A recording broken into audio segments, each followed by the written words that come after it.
Yeah, at Cursor Insight, we are experts in human movement, and we build applications based on our very own human movement analysis technology. We have an award-winning AI tool that is capable of identifying and classifying users based on their movement patterns. So we can use, for example, cursor movement, or the way you move your phone in your hand, or even the way you walk, to build biometric profiles. And we can then recognize these profiles and use it for authentication. And our first commercial application is a biometric electronic signature solution, where we use handwritten biometric signatures to verify identities. And this is currently used by a few banks. We're serving over 2 million users. Our team is based in the UK and in Hungary, and our strategic focus is on cybersecurity. We're just launching a new product, which is a continuous biometric user authentication solution. It's called Graboxy Sentinel, and actually, for the first time, we are presenting it to the public here at the ITBN conference at our stand. Yeah, so Graboxy Sentinel is designed to help fight account takeover fraud. And what it does, it basically continuously authenticates users based on their cursor movement and during the whole user session. And so we build biometric profiles based on cursor movement, and if our algorithm spots a difference in the cursor patterns from the biometric profile, then we flag the suspicious user. And then our clients can decide what to do. They can log out the suspicious user, the flagged user, or they can block them from using various applications, or they can just re-authenticate them using a traditional two-factor authentication solution. Yeah, so actually identifying people based on their cursor movement is very far from being trivial. And here comes our AI toolchain to help, which we have developed over several years. And it is actually able to break down human movement into tens of thousands of different features.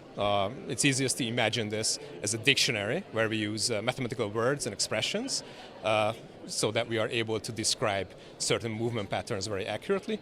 And then we can use these patterns to build profiles, and we can later recognize this profiles. So actually the way you move your cursor is just as unique as your handwriting.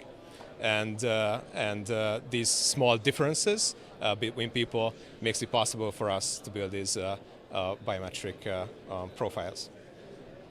So Graboxy Sentinel is currently has just been launched, and it's currently being piloted by a few clients. And actually, we are looking for further partners to pilot with us who are interested in improving the cybersecurity of their users or their employees by implementing continuous biometric user authentication. And after actually winning various technological awards, we're very proud that just very recently we have been selected as a finalist for the AI Cyber Product of the Year award at the National Cyber Awards in the United Kingdom. Yeah, so besides Graboxy Sentinel, our continuous authentication solution, we also use the same authentication technology, cursor movement-based authentication technology, in a 2FA, two-factor authentication, and also in a CAPTCHA solution. Because just like many people, I also hate solving very difficult CAPTCHA challenges, and I also get bored by typing in SMS codes all day long that I get as a one-time password. So for that reason, we designed a very simple maze that is displayed on the screen, and it's very easy to solve with a mouse.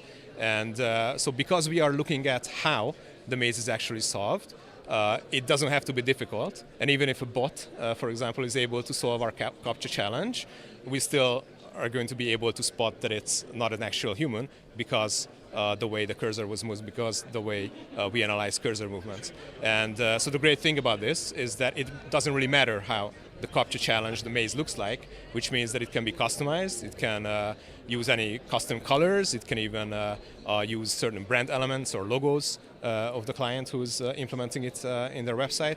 And of course, the main point again is that it's still going to be very easy for users to solve, because as we like to say it, we want to frustrate bots and not the users.